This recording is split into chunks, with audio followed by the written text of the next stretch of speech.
ओम नमः सिद्धेभ्यः। ओम नमः सिद्धेभ्यः। ओम नमः सिद्धेभ्यः।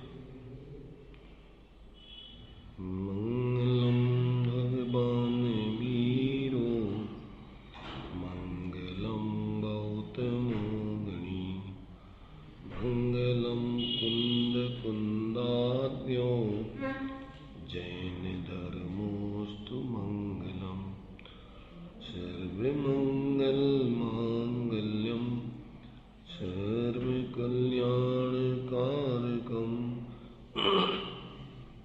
प्रधानम सर्वधर्माणां जैनं जयतु शासनं जैनं जयतु शासनं वन्दितु सर्वसिद्धे दुर्मचलमणोऽवङ्गदिं पत्ते मोक्षामि समयपाहुं मृण्मोऽसुदिके विनिभणिदम् नमः समयसाराय स्वानुभूत्या चकाशते चित्सुभावाय भावाय सर्वभावान्तरच्चिदे।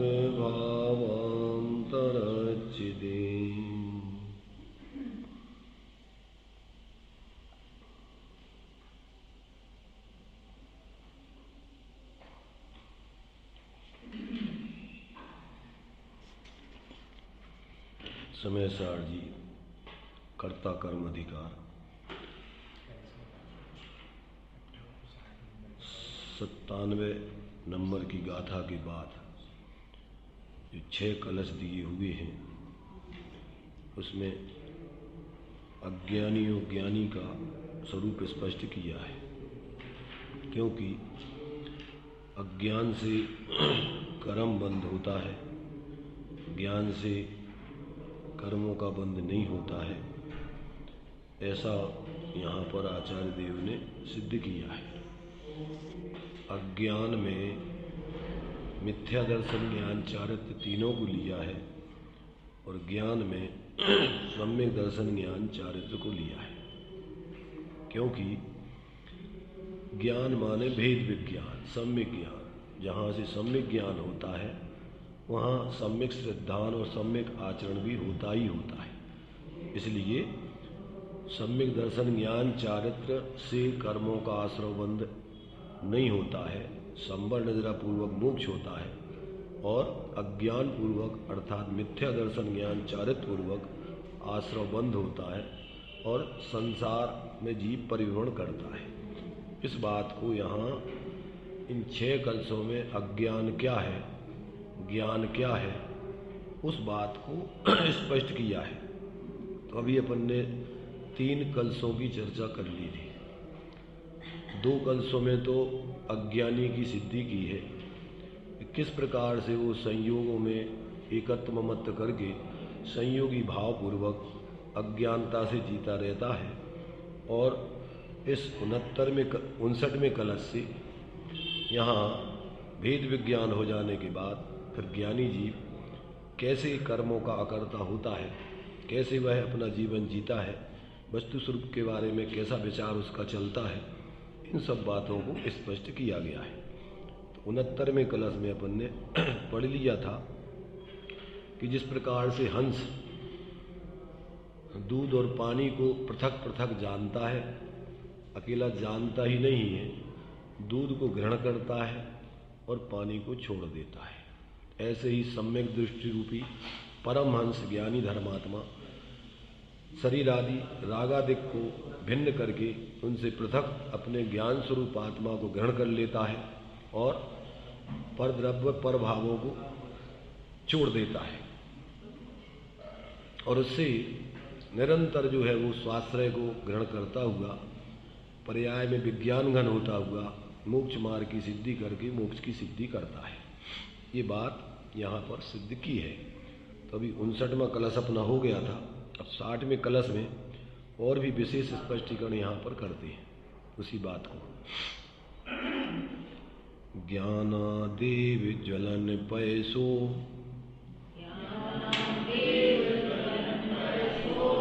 रोषण शैत्य व्यवस्था ज्ञानादेवो लसति लवण स्वाद भेद व्युदासा ज्ञानादेव स्वरस विकसन नित्य चैतन्य धातु क्रोधादेश प्रभवति सदा भिन्दति कर्तृभावम्। देखिए क्या कह रहे हैं। अब अज्ञानी भी नहीं, अब कहते हैं कि जो कुछ ज्ञात होता है वह ज्ञान से ही ज्ञात होता है। जो कुछ भी ज्ञात होता है मतलब स्व पर स्वभाव विभाव जो कुछ भी जाना जाता है वो सब ज्ञान में ही जाना जाता है। अब ये इस कलश में इस श्लोक में स्पष्ट किया है। यहाँ कह रहे ज्वलन पैसो औष्ण्य साहित्य व्यवस्था, गर्म पानी में अग्नि की उष्णता का और पानी की शीतलता का भेद ज्ञानातीत ज्ञान से ही प्रकट होता है। और लवण स्वाद भेद व्युदासा ज्ञानात एव उल्लसति, नमक के स्वाद भेद का निरसन निराकरण ज्ञान से ही होता है। अर्थात ज्ञान से ही व्यंजनगत नमक का सामान्य स्वाद उभर कर आता है और उसका स्वाद विशेष निरस्त होता है। स्वाद विशेष माने जो साग खारी दिखाई दे रही थी, स्वाद विशेष माने नमक और नमक में रहने वाला खारापन, ऐसा सद्भूत व्यवहार की बात नहीं चल रही है। क्या बात चल रही है? जो साग में नमक आदि या व्यंजनों में नमक आदि डाल देने से अपन को व्यंजन कैसे खारे लगते हैं, स्वादिष्ट लगते हैं। सेव बनाते ना तो खारे सेव, उनको खारा बोलते हैं, खारा परस भी। क्या है वो सेव? सेव में जो है जो खारापन है वो तो नमक का है, और वो खारापन नमक से तन्मय है। वो उसमें बना हुआ जो सेव है जिसका व्यंजन बनाया गया है, जो अपने लिए दाल का काय का बनाते सेव, बेसन खारा नहीं है। तो ऐसा जो है उसमें भेद विज्ञान होकर के खारापन नमक से तन्मय होकर नमक दिखता है उसमें, और जो बेसन के खारे बने सेव है वे सामान्य भाषित होते हैं, वे खारे भाषित नहीं होते। ऐसा क्या होता है? ज्ञान में ऐसा भेद विज्ञान बढ़ता है। तो यहाँ कह रहे नमक के स्वाद भेद का निराकरण ज्ञान से ही होता है। अर्थात ज्ञान से ही व्यंजनगत नमक का सामान्य स्वाद, सामान्य स्वाद माने वो व्यंजन खारा नहीं लगता है, सेव खारे नहीं लगते, वो नमक खारा दिखता है। तो नमक का सामान्य स्वाद उभर कर आता है और उसका स्वाद विशेष माने खारापन जो सेव का दिखता था वो खत्म हो जाता है, निरस्त होता है। स्वरस विकसन नित्य चैतन्य धातु चा क्रोधादि विदा, वो तो दृष्टांत था। अब सिद्धांत यहाँ पर बता रहे हैं कि निज रस से विकसित होती हुई नित्य चैतन्य धातु का और क्रोधादि भाव का भेद कर्तृभावम भिन्नति, कर्तृत्व को, अर्थात मैं क्रोधादिक का करता हूँ, ऐसा जो अज्ञान दशा में अपने ज्ञान स्वरूप आत्मा को कर्म के उदय का जो स्वाद क्रोधादि भाव है उससे जो एकत्व बुद्धि पूर्वक में क्रोधी, मानी, मायाचारी, लोभी आदि भाषित होता था, अब वो भिन्नता भाषित होती है कि मैं ज्ञान स्वरूप हूँ, क्रोधादि ये सब कर्म का भाव है, मेरा स्वरूप नहीं है ये। दो दृष्टांत एक ही सिद्धांत को समझाने के, नमक का है और एक उष्णता का। एक दो द्रव्यों की पृथकता वाला है, एक एक द्रव्य के स्वभाव विभाव का है।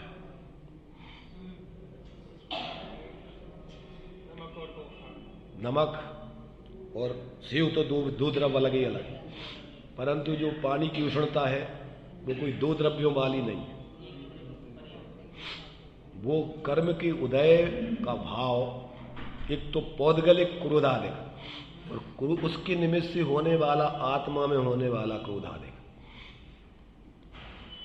वो आत्मा में होने पर भी वो आत्मा का स्वभाव नहीं है। आत्मा का स्वभाव तो जानना है, ऐसा भेद विज्ञान वहां एक है पर दो द्रव्यों की पृथकता और एक है स्वभाव विभाव का भेद विज्ञान। एक द्रव्य क्रोध से भेद विज्ञान, एक भाव क्रोध से भेद विज्ञान। एक शरीर आदि से द्रव्य आदि एक क्षेत्रावगाही संबंध वाले सबसे संयोगों से भेद विज्ञान, और एक अपने संयोग के निमित्त से होने वाले अपने विकारी परिणामों से भेद विज्ञान। ऐसा भेद विज्ञान हो जाने पर क्या होता है, निज रस से विकसित होती हुई नित्य चैतन्य धातु का और क्रोधादि भाव का भेद कर्तृभाव कर्तृत्व को यानी कर्तापन के भाव को भेदता हुआ, नष्ट करता हुआ क्या करता है, ज्ञानात एव प्रभवति, ज्ञान से ही प्रकट होता है। पहले तो सविकल्प दशा में निर्णय होता है और निर्विकल्प दशा में अपने को ज्ञान स्वरूप अनुभव करते हुए विज्ञान घन होता है। अकेला मात्र सविकल्प दशा की जानकारी की संतुष्टता की बात नहीं चल रही है। पहले तो निर्णय तो होगा ही होगा, निर्णय नहीं होगा जिस भांति प्रज्ञा छेनी से पर से विभक्त किया इसे, उस भांति प्रज्ञा छेनी से ही अरे ग्रहण करो। दो प्रकार का भेद विज्ञान होता है। एक होता है सविकल्प दशा में, जिसको सुतभवन दीपक में कि पहले सम्यक भावों से मिथ्या भावों का निरसन करो। अभी तक तो मैं मनुष्य हूँ, स्त्री हूँ, पुरुष हूँ, मोटी हूँ, पतली हूँ, मोटा हूँ, पतला हूँ, काला हूँ, गोरा हूँ, अभी तो ये विचार चलते हैं। ये तो मिथ्या विचार है।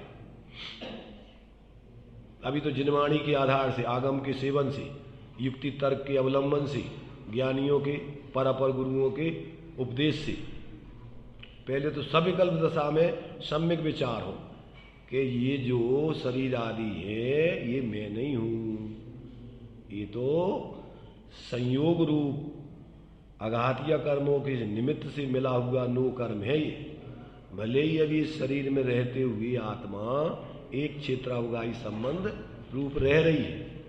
जल पय ज्यों जिय तन मेला, पै भिन्न भिन्न नहीं भेला,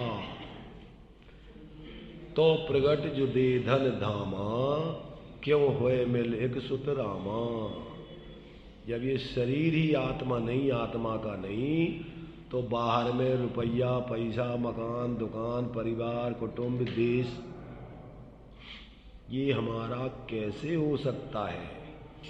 पहले तो ऐसा सविकल्प दशा में निर्णय चलना चाहिए, और निर्णय ही नहीं, उसका एकत्व वाला रस जो अपन टोडरमल जी ने कहा झपट्टे मारता है विषयों में, संयोगों में, पहले तो झपट्टा मारना दूर होने चाहिए। लार टपकती है ना बाहर में, अपन को जब पैसा ज़्यादा आता हुआ दिखता है, मान सम्मान मिलता है, ख्याति लाभ पूजा होती है, ऐसे लगता है जैसे यही चौड़ा हो गया। ये तो गृहीत मिथ्यात्व का सेवन चल रहा है उसका, स्थूल मिथ्यात्व। 6 द्रव्यों का निर्णय हो जाने पर अपना आत्मद्रव्य सब पर द्रव्यों से पृथक पहले सविकल्प दशा में भाषित होना चाहिए। 6 द्रव्यों का निर्णय हो जाने पर मोटा मिथ्यात्व जाता है, और 7 तत्वों का निर्णय हो जाने पर सूक्ष्म मिथ्यात्व जाता है। 7 तत्वों में आश्रव तत्व, बंध तत्व, ये अपना स्वभाव नहीं है, ऐसा पहले तो अपन को स्थूल रूप में ऐसा चलना चाहिए और उसमें अपन को रस नहीं आना चाहिए, तब मिथ्यात गलेगा। अकेली बातों की बात नहीं है ये कि बातों में सब भेद विज्ञान और जीवन में पूरा का पूरा मोह पूर्वक का रस, मिथ्यात नहीं गलता उससे। वहां अपन को ज्ञान जागृत होकर के रस नहीं आना चाहिए, कुसंस्कारों बसात जुड़ेंगे तो, परंतु तोड़ना चाहिए ज्ञान से निरंतर। ज्ञानाभ्यास करे मन माही, ताकि मोह महातम नाही। ऐसा ज्ञान का अभ्यास अकेला मंदिर में नहीं, स्वाध्याय के टाइम पे नहीं, यहां तो वैसे ही कसाती भी नहीं होंगी अगर थोड़ा सुन भी रहे हो। जहां अपन जीते हैं मिथ्यात्व का सेवन, तो वहां करते अपन जोरों से। बेईमानी कर रहे हैं, झूठ बोल रहे हैं, अपने भगवान आत्माओं को ठग रहे हैं, अजीबों के निमित्त से भगवान आत्मा को ठग रहे। किसको ठग रहे? सामने वाला भी भगवान ही है कि और कोई है? भले ही वो भूला हुआ है, पर है तो भगवान कि और कोई? आता विचार, अपनी गर्दन अंदर में देखना, अपने खुद की बुरा जो देखन में चला बुरा न दिखा कोई, और जो दिल खोजा आपना मुझसे बुरा न कोई। जहां से अपनी गलती दिखना चालू होती है वहां से मिथ्यात गलता है, और जब तक दूसरों की गलती दिखती रहती है तब तक मिथ्यात पुष्ट होता है। हम तो अच्छे हैं, यही खराब है।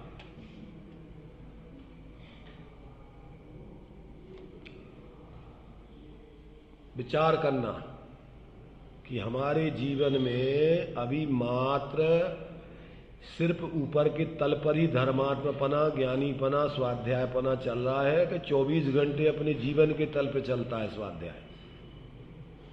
स्वाध्याय माने क्या होता है? स्वाध्याय माने शास्त्र पढ़ना, स्वयं का अध्ययन करना, स्व अध्ययन। शास्त्र तो निमित्त है, ये तो तुम्हें बता रहा है, संकेत कर रहा है कि तुम्हारा जीवन ये है, मूल जीवन ये है। तो जब हम शास्त्रों को निमित्त बना करके अपने जीवन को पढ़ना सीख लेते हैं तो 24 घंटे हम अपने स्वभाव के बहिर्मुखता वाला जीवन ऊर्ध नहीं होने देते, बार बार उसको तोड़ते रहते, छोड़ते रहते। अकेले यहां पर पढ़ करके और पूरा रस वहां पर आता है, यहां से निकलते ही साथ ऐसे लगने लगा कि अब चल हो गया, निपट गए अपन धर्म से।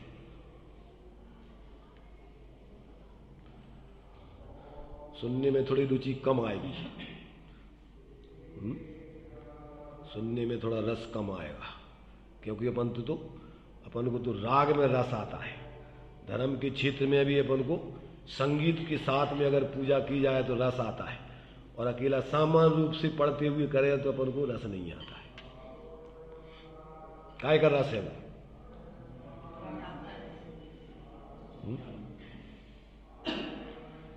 विचार करना कि हम धर्म के क्षेत्र से भी क्या कसायों का पोषण करते हैं।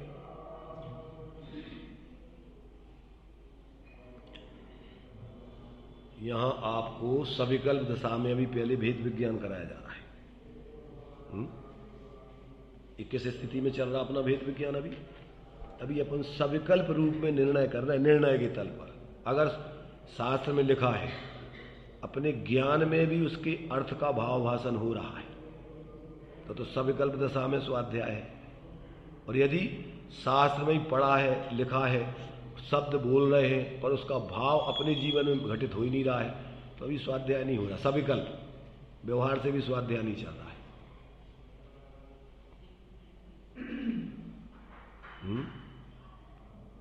तो ये अपन को दर्पण दिखाया जा रहा है। देव शास्त्र गुरु दर्पण है अपने लिए, आदर्श। कैसी है ये अपने लिए देव शास्त्र गुरु को आदर्श। इनको देख करके अपन अपने चेहरे को देखें, जैसे दर्पण है ना, तो दर्पण को देख करके अपन दर्पण को देखते हैं। क्या देखते हैं? अगर दर्पण में अपन ने क्या नहीं देखा, दर्पण में जो जिसको दिखाया जा रहा है वो उसमें दर्पण में नहीं है। किधर है वो? दर्पण तो निमित्त है, पर देखना कहाँ है? दर्पण को देखते रहना है, दर्पण नहीं देखते अपन तत्काल।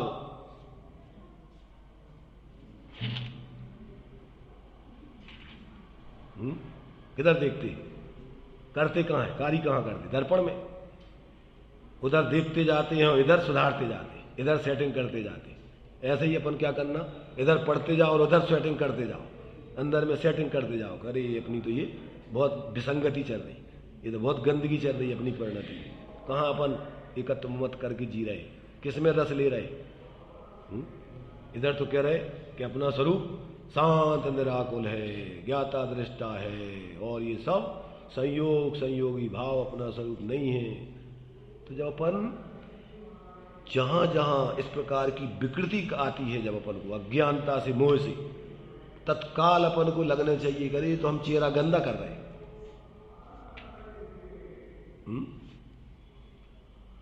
स्वाध्याय मैंने क्या, एक बार आपने टेक्निक, अब देखो ये शास्त्रों का दर्पण और शास्त्रों का दर्पण यानी अपन ने अपनी धारणा में अपने ज्ञान में जमा लिया, और जब जब भी अपन विकृति करेंगे तो अपने ज्ञान में वो शास्त्र रूपी दर्पण विराजमान है, फौरन अपन अपना मिलाएंगे और हटाएंगे उसको।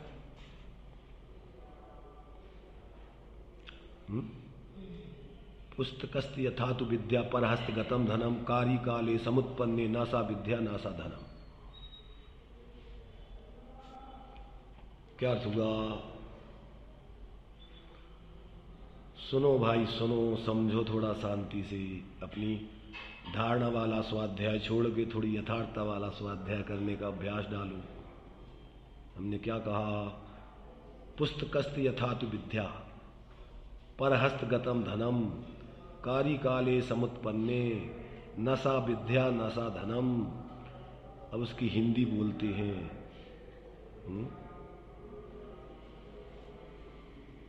कंठ की विद्या गंठ का दाम, समय परे पे आवे काम। आओ समझ में कि नहीं आओगे? कंठ की विद्या गंठ को दाम, समय परे पे आवे काम। शास्त्रों में लिखा हुआ ज्ञान तुम्हारे काम का नहीं है, और दूसरों को दे दिया हुआ धन तुम्हारे काम में नहीं आएगा। भले ही तुम आओ मानत रहो व्यवहार में, इतने रुपया हमारे बैंक में है इतने, पर जिस समय जरूरत पड़ेगी उस समय तुम्हारे काम में नहीं आएगा। काम में कौन आएगा? तुम्हारी गांठ में जित दे दो उधार, अब वो कहे हमारे पास है नहीं है, वे दे हमारे पास, जब हो जाए जब देंगे, उपयोग कर लोगे उसका। ऐसे ही अगर तुमने ये विद्या को अपने ज्ञान में निर्णय करके याद नहीं किया, ज्ञान के 8 अंगों में, व्यवहार 8 अंग ज्ञान के बताए पढ़े कि नहीं? उनमें एक अंग कौन सा है? उपधानाचार। उपधानाचार होता है कि उसको याद करके रखे अपने अंदर, धारण करे। अकेला बस शास्त्रों में लिखा हुआ पढ़ते ही नहीं देवे। क्यों? कि अब याद बाहर में अपन को कुछ देख नहीं पा रहे, आंखें खराब हो गई, सुन नहीं पा रहे, अब कौन सा काम में आएगा? जो तुमने अंदर धारणा में जमा रखा होगा उसी का स्मरण करके, चिंतन करते हुए, भेद विज्ञान करके, और अपन शांति से जी पाएंगे। अब तुम्हें कोई कान से सुन नहीं रहे, आंखों से दिख नहीं रहो, अब कोई तुम्हें याद नहीं आ, तो अब तुम्हें अपनी बच्चा याद आएंगे, रुपया पैसा दुकानदारी याद आएगी, सब याद आओगा।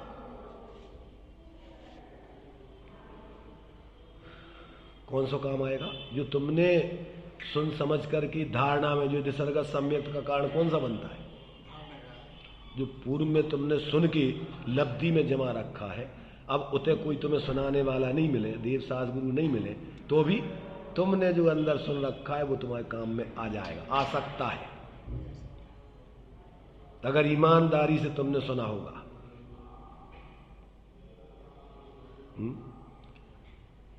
तो ये सब चीजें अपन को क्या तो निमित्त है, क्या व्यवहार है, क्या परमार्थ है, अब ये जब तक नहीं समझे तब तक समय तो धीरे धीरे निकल जाता है, और जिंदगी ज्यों की त्यों खड़ी रहती है, और फिर अंत में क्या होता है? घबराकर बेहोश होकर के, और जीव फिर ज्यों का त्यों मूर्छित होकर मर जाता है। अंत में कोई काम नहीं आता है। अंत में वे जो तुमने जिंदगी भर ऊर्ध्वता से जिए होगी वे याद आती है, अब अरे अब क्या होगा, अब तो कोई नहीं है भैया, हम अब क्या करें। अरे तुम्हारा कोई नहीं है, पहले भी कोई नहीं था जिसको तुम अपना मान देते, जिसको निज कहता में वह छोड़ मुझे चल देता है, या मैं छोड़ उसे चल देता हूं, फिर आकुल व्याकुल हो लेता, और व्याकुल का फल व्याकुलता है।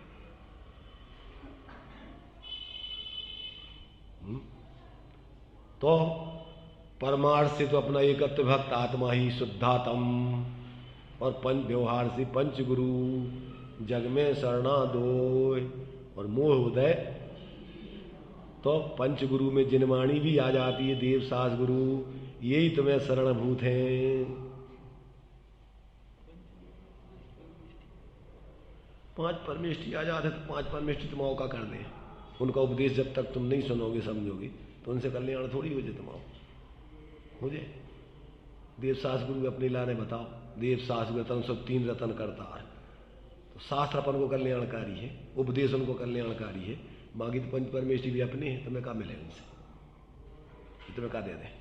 वो तो अवलंबन के लिए है कि पापों से बच के कम से कम उनको स्वरूप तुम्हारे ध्यान में हुई है, तो तुम स्वरूप में एकाग्र नहीं हो पा रहे, तो मोही जीवों में तुम्हारा उपयोग न ले जाके कि भैया जे भगवान देखो कैसे बने, तो उनकी याद आएगी तो पाप से बचोगी।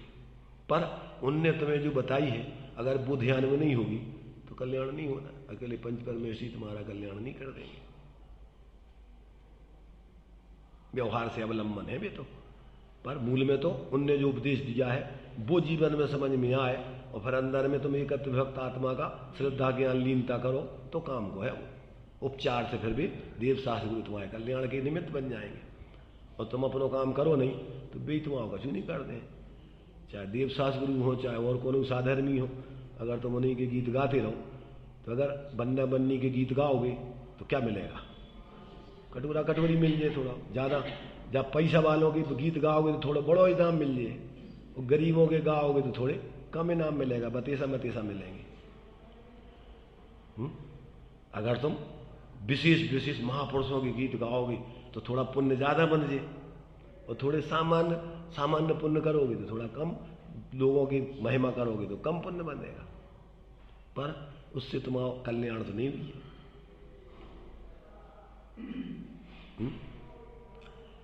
इसलिए स्वाश्रय से मुक्ति बखानी, अमर तेरी जग में कहानी।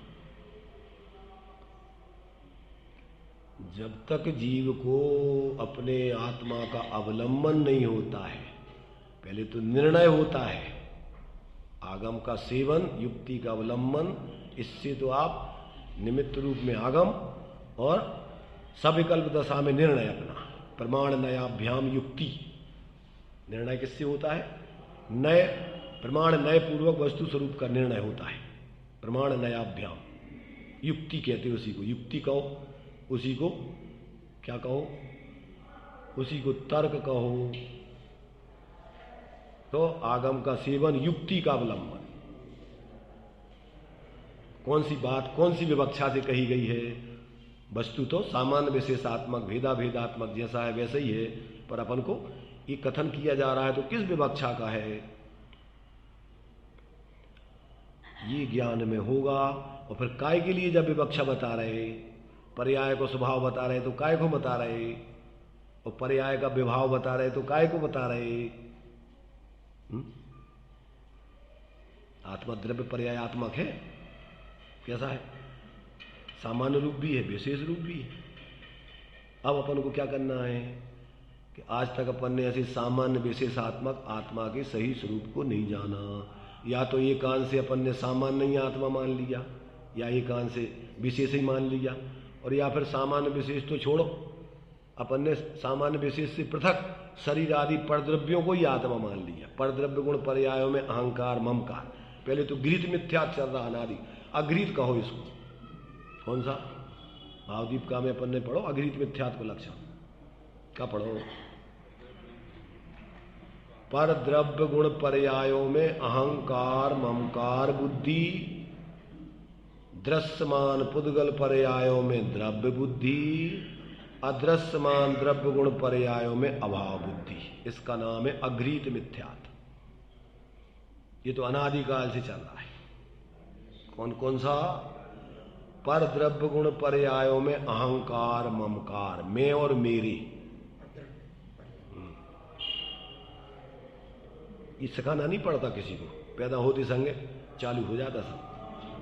गाय का बछड़ा पैदा होता है, दूध स्तनों की तरफ ढूंढता है, कहीं दूध पीने को मिलेगा। कौन सिखाता है? जंगलों में जानवर पैदा होते हैं, नील गाय वगैरह, उनको कौन व्यवस्था बनाता है उनके भोजन की? अदृश्यमान पुद्गल पर्याय कहलाती हैं सूक्ष्म, अंतरित तो दूरवर्ती। तीन चीजें अदृश्य कहलाती हैं। जो सूक्ष्म है, तुम्हें पुद्गल परमाणु आदि दिख रहे, 6 द्रव्य तुम्हारे लिए मूल में दिख रहे। अमूर्तिक धर्म द्रव्य है, अधर्म द्रव्य है, आकाश द्रव्य है, काल द्रव्य है, तुम्हें दिख रहा हो। पुद्गल परमाणु आदि वर्गणाएं हैं 22 प्रकार की, 23 प्रकार की, दिख रही तुम्हें? ये सूक्ष्म पदार्थ कहलाते। अंतरित, अंतरित माने जो असंख्यात द्वीप, समुद्र, 3 लोक है, तुम्हें दिख रहा हो? कहां कहां का है, कहां स्वर्ग है, कहां नरक है, दिख रहे तुम्हें?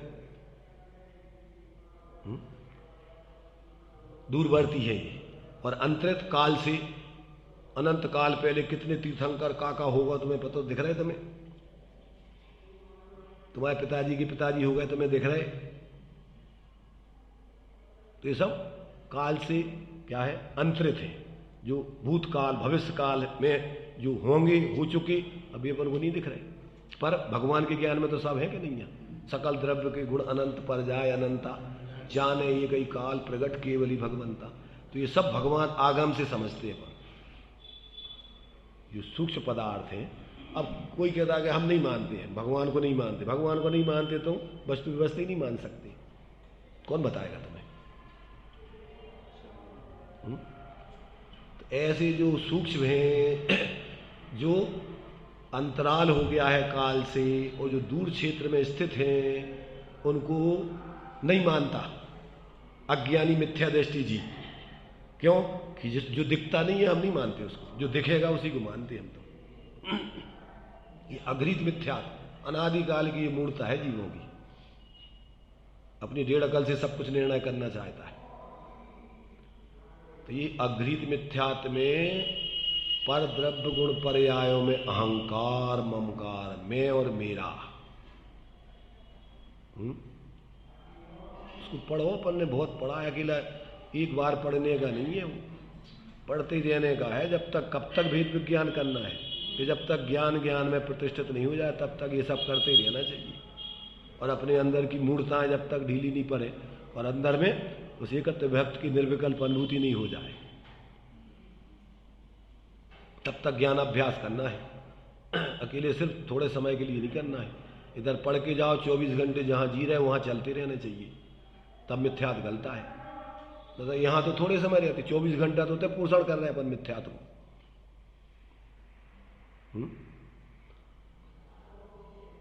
तो ये अपन को जब तक ऐसा ज्ञान में सुन समझ करके, धारणा में रख करके 24 घंटे उसकी ऊर्ध्वता से अपन प्रयोग नहीं करेंगे, तब तक मिथ्यात्व गलने वाला नहीं है। नष्ट तो जब स्वरूप अनुभव होगा जब ही होगा। निर्णय करोगे तत्व का अभ्यास, ताते जिन बरकत है, बिना तत्व अभ्यास के साधु बन जाओ, अनंत बार बन गए। मुनि वृद्धार अनंत बार गिरेवे को उपजायो, पहले जे आत्म ज्ञान बिना सुख लेस न पायो। ताते जिनवर कथित, अज्ञानियों के जीवों के द्वारा कथित नहीं, ताते जिनवर कथित तत्व अभ्यास करिए और फिर संशय विभ्रम मोह त्याग आपको लग लीजिए।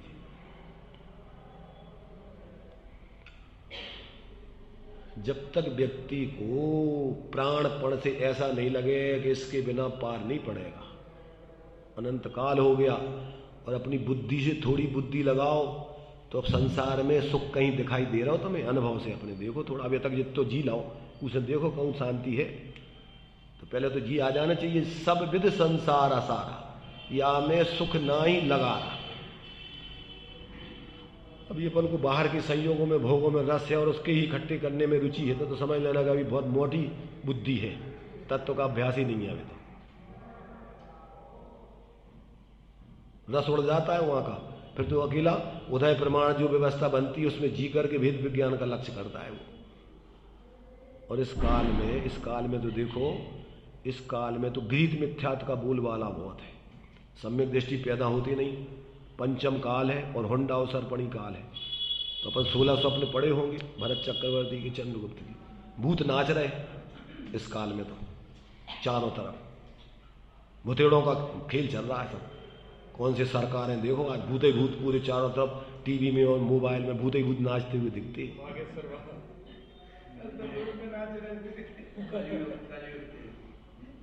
कलयुग के भगवान है सब, गिरिज मिथ्यात्व का सेवन कराने वाले।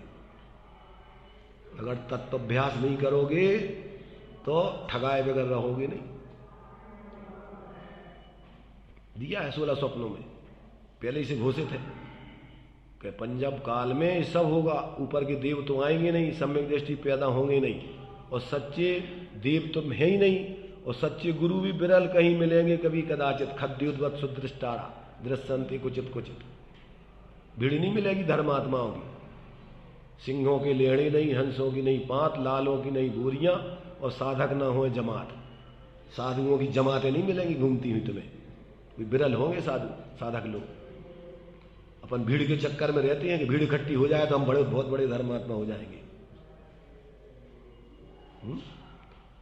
इसलिए भीड़ की चक्कर में भेड़ बने रहोगे और जिंदगी बर्बाद कर लोगे।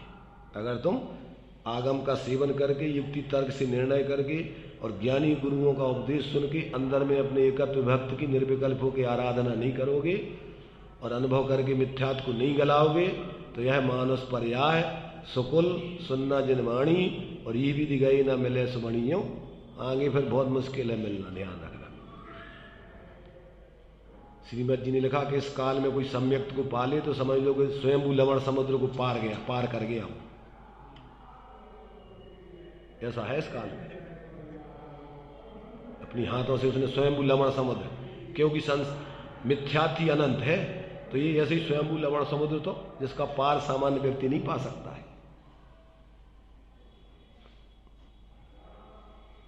बुद्धि चकराने लगती है, थोड़ा ऐसी बातें करो ना, अपन मोटी मोटी बातें करते रहो, जो अपन अपने जीवन में चल रहा है थोड़ा मन लगा रहता है? थोड़ा बीच बीच में थोड़ा लौकिक दृष्टांत चलते रहे। ये तुम्हारे युगल जी का प्रवचन सब लोग नहीं सुन पाते थे, भारत जी का प्रवचन में तो लोगों को मजा आता था।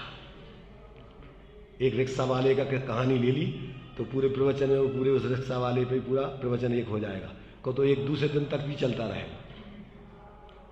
और युगल जी क्या करते थे, युगल जी का तो एक कोई दृष्टांत देना है तो एक क्षण का और पूरा पेवर तत्व का माल।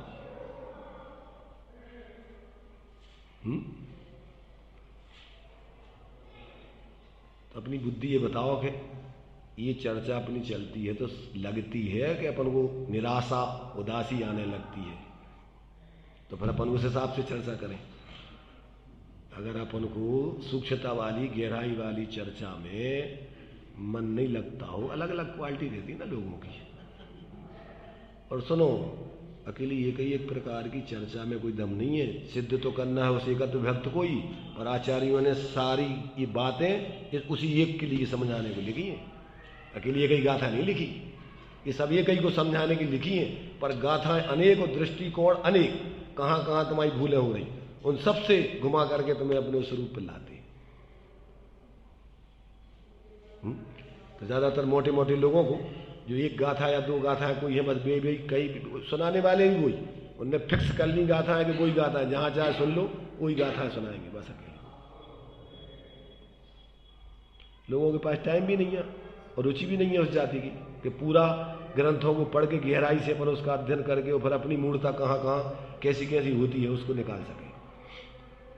टाइम कम है लोगों के पास, जल्दी है यहाँ तो। क्या है बताओ, अपन को धर्म के क्षेत्र में शांति से कार्य करने का तो नहीं है ना। वहां अपन भोजन बनाने खाने में दुकान में वहां तो शांति है, बताओ कहां शांति रहती है अपन को? मंदिर में रहती, स्वाध्याय में रहती, कि दुकानदारी में रहती, घर गृहस्थी में रहती, खाने पाने में शांति रहती? अंदर ईमानदारी से बताओ कहाँ शांति मिलती? व्यवहार में। अभी परमार्थ की बात छोड़ो। मंदिर में मिलती है, बिल्कुल झूठ बोलते हो। जहां शांति मिलेगी, व्यक्ति शांति के लिए जी रहा है, ज्यादा समय वहां देगा कि जहां अशांति है वहां देगा ज्यादा समय? अपन निर्णय करो खुद। तुम शांति के लिए, सुख के लिए जी रहे कि अशांति दुख के लिए जी रहे? तो जहां अशांति है, जहां दुख है, उतने समय ज्यादा देते कि मंदिर में, स्वाध्याय में, यहां समय ज्यादा देते व्यवहार में? अभी परमार्थ की बात छोड़ो। रज्जू भाई कहां देते समय ज्यादा? देखो अब दूसरी बात और थोड़ी तुम्हारी तरफ से ही बोले दे रहे हैं। जरूरी नहीं है कि आप मंदिर में ही बैठे रहो, पर मंदिर में जो समझा है तुम्हारे जीवन में 24 घंटे वो चलता रहे, तो तुम मंदिर ही का काम कर रहे हो। क्योंकि वो काम भी करोगे, क्योंकि अभी ऐसी उतनी ऊंची भूमिका नहीं है कि आप सब छोड़ के यहां बैठे रहो, परंतु यहां कम आओगे, परंतु मुख्यता इसकी रहेगी। वो जो जहां जा रहे हो वहां तुम्हें मजबूरी दिखेगी, वहां रस नहीं आएगा। चिंतन मनन घोलन इसी का चलता रहेगा वहां कार्य करते हुए। जैसे बच्चे होते हैं ना, जिसकी रुचि होती, उनसे तुम जबरदस्ती दूसरे काम कराओ तो करते हुए भी नहीं करते हुए जैसे करते हैं, ऐसा लगता है कब हम छूटे और कब जल्दी अपने खेल में जाए। ऐसे ही परिस्थिति बसात यदि वो ज्यादा समय स्वाध्याय में, मंदिर में नहीं भी दे पाता है, पर जो उसने मंदिर की बात, जो अंदर की बात समझी है, वहां पर भी वो वही काम करता है। असंख्या तो त्रियंश है, तो वो कोई मंदिर में और स्वाध्याय थोड़ी करते रहते, वो तो अंदर में वो काम जो सुन लिया, समझ लिया, वो प्रयोग कर रहे। कहीं भी रहे, दुकान पे भी बैठे रहो, कोई बात नहीं, पर वहां ज्ञान जागृत होकर के भेद विज्ञान पूर्वक प्रवृत्ति करो तो वहां भी मिथ्यात्व गलता है। जो दिया ना कि सम्यक दृष्टि के भोग, माने बाह्य प्रवृत्ति भी निर्जरा के लिए है, वो प्रवृत्ति के लिए नहीं है। जो पूर्व में उसने ऐसे कर्म बांध दिए कि अब उसको अभी पूर्ण निर्वृत्ति लेकर के स्वरूप आराधना नहीं कर पा रहा है, तो अब उसकी जो अंदर की दृष्टि बदली है, तो वहां अब भावना उसकी मुख्य रूप से वही चलती रहती है और उसमें रस नहीं लेता है। ज्ञानी ज्ञान मगन रहे, रागादिक मल खोए, और चित्त उदास करनी करे, कर्म बंद नहीं हो। बाहर के काम करता तो है, पर कैसे करता है? गेही पे ग्रह में न रचे, ज्यों जलते भिन्न कमल। यहां बैठने की बात नहीं है अकेली। अभी तो जब तक समझ में नहीं आया तब तक तो अपन को यहां की पहले अपन को धगस होने चाहिए। पूरा विषय अपन को स्पष्ट हो गया तो आप जहां रहो, वेद विज्ञान तो वहां करना है, शास्त्रों में थोड़ी करना है, अपने जीवन में करना है। तो ये अपन को देखना ईमानदारी से, अपन को कहाँ रस है। आओ जब समझ लिया कि अपनी आत्मा एक परमाणु मात्र भी आत्मा का नहीं है, अपना आत्मा को छोड़ के अपना कुछ था ही नहीं, है ही नहीं, होगा ही नहीं। आप अकेला अब तरे मरे अकेला हो, यों कबहू इस जीव को, कबहू माने कभी भी, इसका कोई दूसरा है ही नहीं, साथी संगाती था ही नहीं, होगा ही नहीं। अब ये समझ में आ गया तो अब कौन तुम्हारा साथ देगा? अभी कल जो है तो तुम्हारे मेरठ के, वो क्या नाम है उनका, पंडित जी का, मनीष जी ने एक बात थोड़े समय बोले, वो 2-5 मिनट, तो उन्होंने एक बात बहुत अच्छी कही। नहीं, उन्होंने कहा भैया ये सब तुम्हें कहेंगे कि तुम चिंता मत करो, हम तुम्हारे साथ हैं, फलाना है, तुम इस भ्रम में मत पड़ना।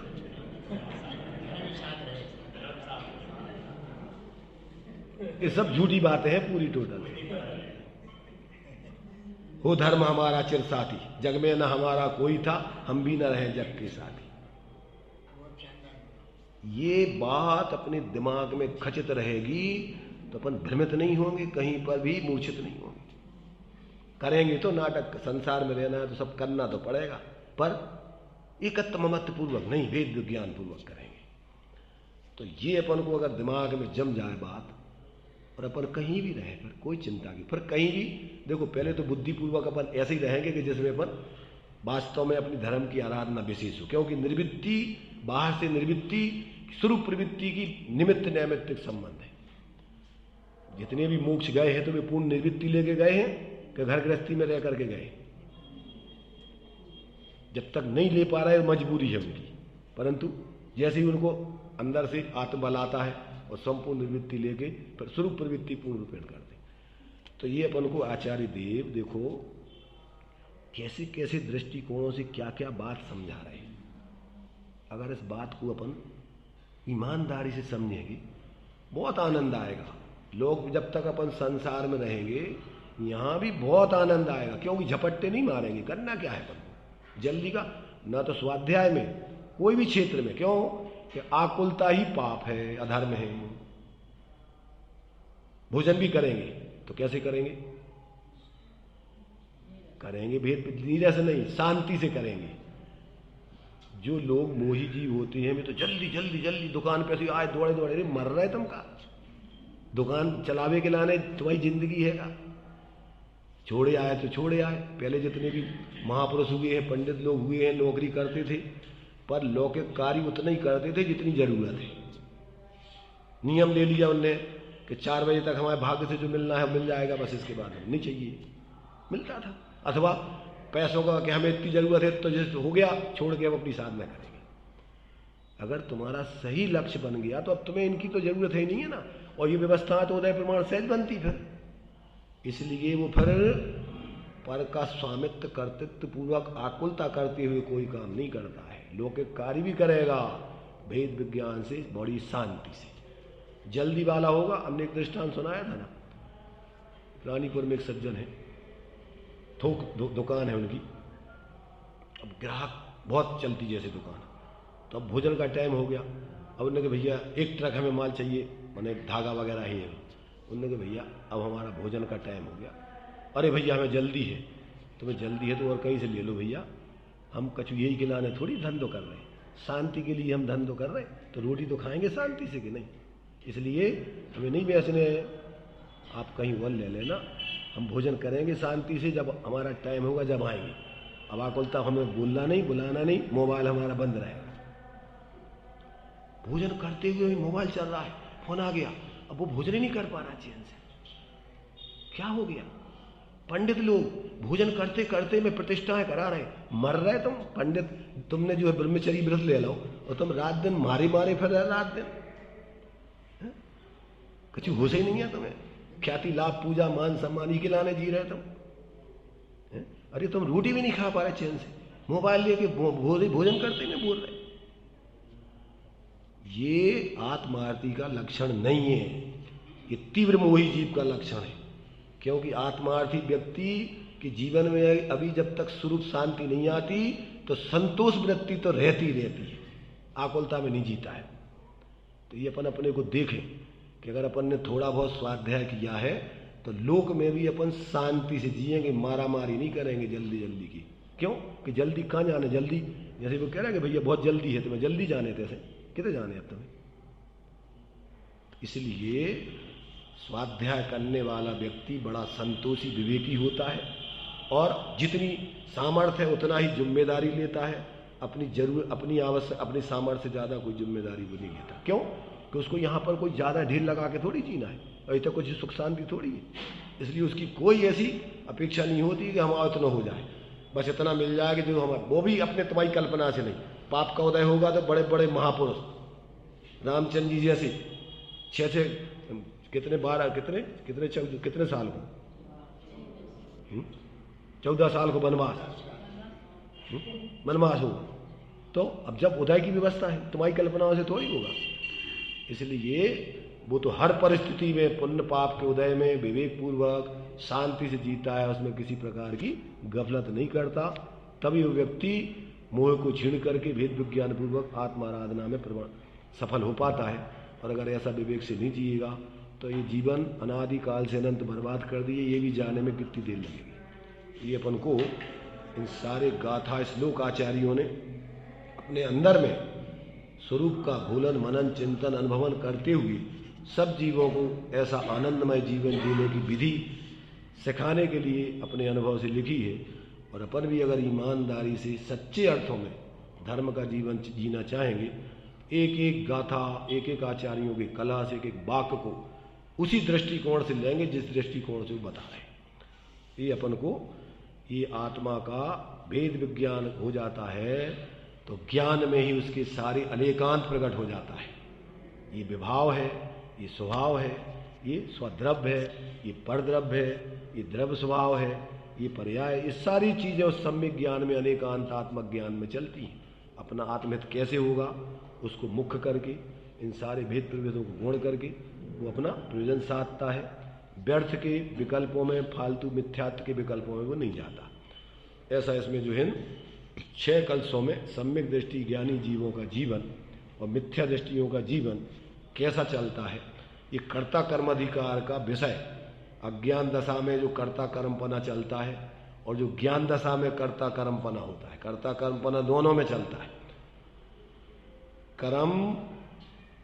कर्म में दोनों को कर्म लिया है, क्योंकि सामान्य रूप से तो कर्म माने कर्ता का परिणाम कर्म कहलाता है। कर्ता परिणामी द्रव्य, कर्म रूप परिणाम और क्रिया पर्याय की फेरनी, एक वस्तु त्रय नाम। अज्ञानी का कर्म अज्ञानमय होता है और ज्ञानी का कर्म ज्ञानमय होता है। कर्म तो दोनों के होते हैं, पर एक संसार के अभाव रूप चलता है और एक संसार को बढ़ाने वाला।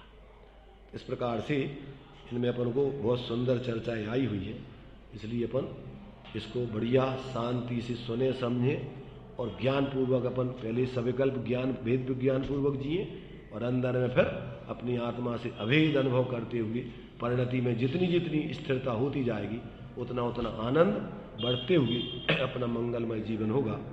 अभी अपनी बात को यहीं अपन विराम देते हैं।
बोलो जुम्मानी माता की जय, बोलो पंच प्रदेश की